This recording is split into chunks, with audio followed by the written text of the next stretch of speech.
રાધે રાધે, જય સિયારામ. આપણે રાધા રમણ ચરણદાસ દેવજીનું ચરિત્ર ચાલે છે. એને બડે બાબા પણ કહેતા. કાલે આપણે જોયું કે રાધા રમણ ચરણદાસ દેવ જમીનદાર બની ગયા છે. હા. અને જમીનદાર બન્યા પછી એને સેવાના કાર્ય ચાલુ કરી દીધા. એનું વર્ણન આપણે લીધું. મહાપુરુષમાં આ લક્ષણ હોય છે કે જ્યારે એ કોઈ પણ કાર્ય હાથમાં લે છે ને તો એમાં એનો સેવાનો ભાવ હોય છે, સ્વાર્થનો ભાવ નથી હોતો. બિલકુલ. સેવાના, એને જમીનદારી સ્વીકારી તો પણ સેવાના ભાવથી જ સ્વીકારી કે આના બાને પણ હું કંઈક સારા કાર્ય કરી શકું. હા. એટલે સેવાના બાને જ એમને આ બધી વસ્તુ સ્વીકારી હતી. હવે જમીનદારીમાં એને આટલા સેવાના કામ કર્યા એટલે સરકારની નજર એની ઉપર ગઈ અને સરકારે નક્કી કર્યું કે આ કાર્ય કરવા વાળો માણસ છે, કામ કરવા વાળો માણસ છે, એટલે સરકારે એને સુપ્રિન્ટેન્ડન્ટની નોકરી આપી દીધી. વાહ. કઈક સુપ્રિન્ટેન્ડન્ટ એને બનાવી દીધો. હા. તો એ નોકરી લઈ લીધી એને, પણ નોકરી લઈ લીધી તો પણ એનું મન ઉદાસ ઉદાસ રહેતું. મતલબ આટલા સેવાના કામ કરવા છતાં, નોકરી મળવા છતાં મન ઉદાસ હતું. કારણ કે મનની પ્યાસ તો ત્યારે જ ભાંગે છે જ્યારે ઈશ્વરની નજીક જવામાં આવે. બિલકુલ. ઈશ્વરને પકડવાનો રસ્તો પકડવામાં આવે ત્યારે જ જીવને સાચી શાંતિ મળે છે. હા. ત્યાં સુધી સાચી શાંતિ એને મળતી નથી. સમાજ સેવા છે, દેશ સેવા છે, આ બધી વસ્તુ સારી જ છે. હા. પણ જો એમાં ઈશ્વર તરફ જવાની વાત નથી ને તો બધું નકામું છે. અને ઈશ્વર ભક્ત જેવો સમાજસેવી અને દેશસેવી બીજો એક છે જ નહીં પાછો. હા. કારણ કે જે ઈશ્વર ભક્ત છે ઈશ્વરને સાત્વિક જીવન જીવશે, ક્યારેય સાચું ખોટું નહીં કરે, તો એનાથી મોટી દેશની સેવા કઈ? ઈ જ દેશની મોટામાં મોટી સેવા છે કે જીવ પોતે સારો બને, સાચો બને અને સમાજનું ભલું કરે. હા. આવી વસ્તુ છે.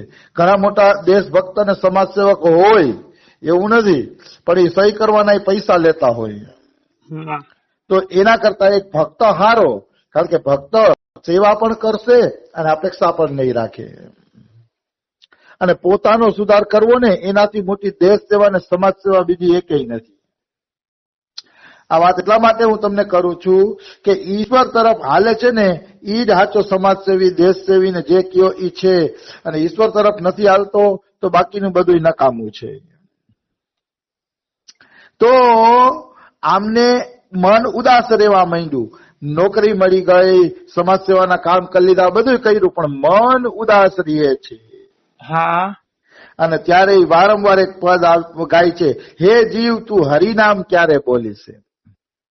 પદ બંગાળીમાં છે એટલે હું લઈશ નહીં, પણ રોજે રોજ આ પદ ગાય રાખે કે હે જીવ તું હરિનામ ક્યારે બોલી શીખીએ.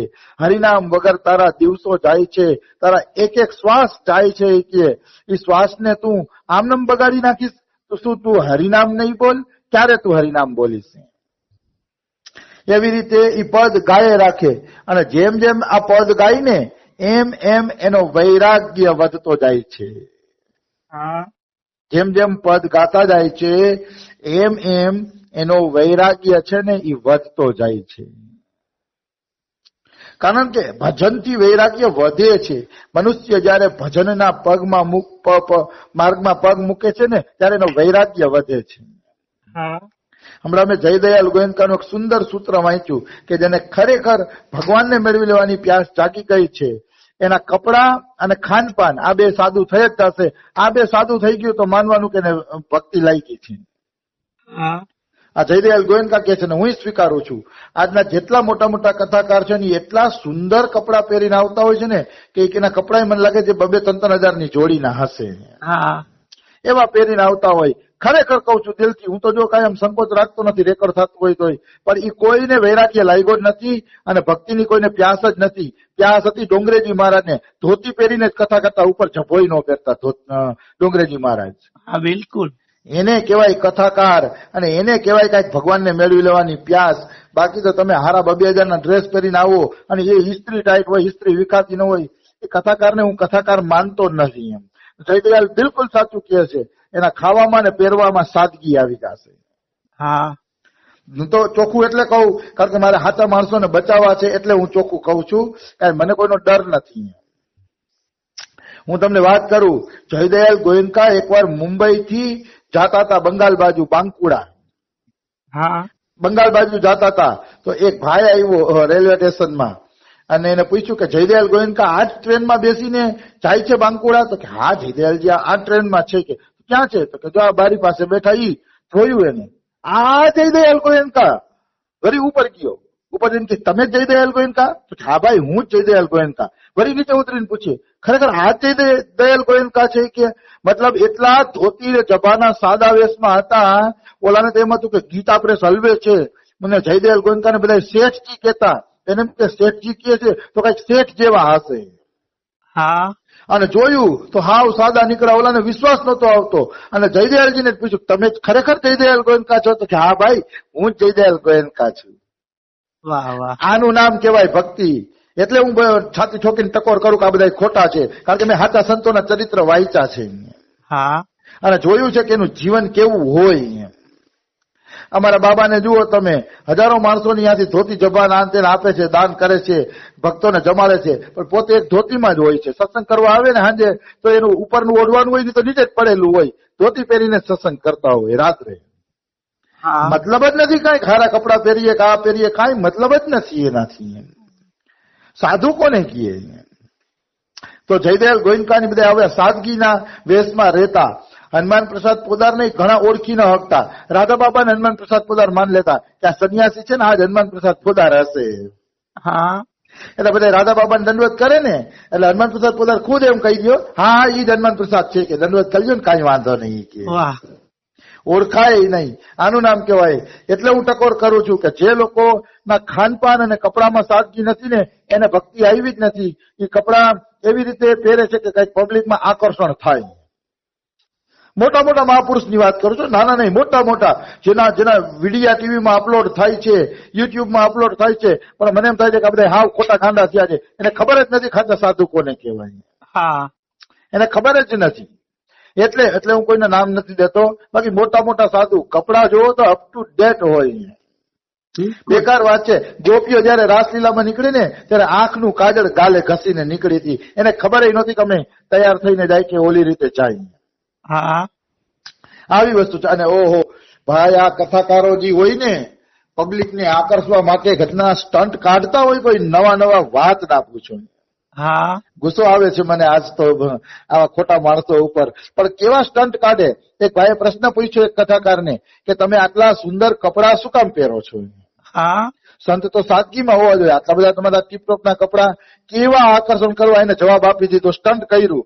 અરે અમારા શ્રીજી વિશ્વ સુંદરી છે, અમારા શ્રીજી તો ઓહો રાધારાણી તો આમ અત્તરની સુગંધ નીકળે છે એના શરીરમાંથી, અને એમાંથી હું આવું ખરાબ કપડા પહેરીને જાઉં તો રાધારાણીને કેવું લાગે? હા તો રાધા રાણીને આપણું શરીર બેકાર લાગે ને એવું લાગે ને એ સેવા ન કરી શકે ને. ગોપીઓ પણ શૃંગાર કરતી ને એમ કરીને ઓલાને સમજાવી દીધું કે અમે હારા કપડા એટલે પહેરીએ છીએ કે રાધાજીની સખી જેવા લાગીએ. મેં જો આ ધિકાર છે ને આ લોકોને કેવી રીતે પબ્લિકને ભોળવે છે. બિલકુલ. રાધાજીને સાદગી જ ગમે છે અને રાધાજીને તમારા શરીરથી મતલબ નથી ને. તમારું શરીર એની સેવામાં જઈ નથી શકતું. શરીર અને કપડા સાદા જ હોવા જોઈએ. તમારો આત્મા રાધાજી પાસે સેવામાં જાય છે. શરીર જાતું જ નથી તો શરીરને સજાવવાનો અર્થ શું રહ્યો? હા અને આવો જવાબ આપી દીધો. બોલો કે અમે શરીર એટલે સજાવી છીએ કે અમે રાધાજીની સેવામાં જાય છે અને સેવામાં સખી અપ ટુ ડેટ હોવી જોઈએ. હા પ્યોર બેકાર વાત છે. શરીર સેવામાં જાતું જ નથી. જો શરીર સેવામાં જાય તો રમેશ બાબા ને અમારા બાબા ને બધા હારા કપડા પહેરવા માંડે. એને હું સખી ભાવમાં નથી જવું છું. હા આવી વસ્તુ છે. એટલે આ જયદયાલજી બિલકુલ સાચું કહે છે. ભોજન અને કપડા જેના સાદા થયા ને એને વૈરાગી આવ્યો છે એમ માની લેવું. બાકી બધું ખોટું છે. આવી વસ્તુ છે. તો રાયચરણ બાબા રાધારમણ બાબાને વૈરાગ્ય લઈ ગયો કે હે જીવ હવે તું ક્યારે હરિનામ બોલીશ? હરિનામ જપી લે. તારા એક એક શ્વાસ જઈ રહ્યા છે, એક એક શ્વાસ તારા નષ્ટ થઈ રહ્યા છે. હે જીવ હવે તું હરિનામ બોલી લે. એવું પદ ગાય છે. પછી વૈરાગ્ય વધ્યો ને એટલે ગુરુની આવશ્યકતા થઈ કે હું કોઈને સારા માણસને ગુરુ બનાવું. હા ગુરુની એને આવશ્યકતા થઈ એટલે પછી ગુરુના પ્રેમમાં વ્યાકુળ રહેવા માંડ્યા કે મને ગુરુ ક્યારે મળશે, મને ગુરુ ક્યારે મળશે. વાહ. તો ગુરુ પ્રેમમાં વ્યાકુળ રહેવા માંડ્યા ને તો કાલી માતાએ એને સપનામાં કીધું કે હવે તારે ઘરમાં રહેવાનું નથી, જા ભવાનીપુર વયો જા, ભવાનીપુરમાં જઈને પુરસ્ચરણ કર, ત્યાં તને ગુરુ મળી જશે. પછી બે પત્નીને છોડીને રાધારમણ ચરણદાસદેવ ઘર છોડીને નીકળી પડે છે. હા છે ને વૈરાગ્ય લાગ્યો છે એને પછી કાંઈ મમતા થતી નથી. આશ્રમની કે ચેલા ચેલીની, ફલાણાની કે ઘરની કે પરિવારની કોઈની મમતા એને થતી નથી ને થાવી પણ ન જોઈએ.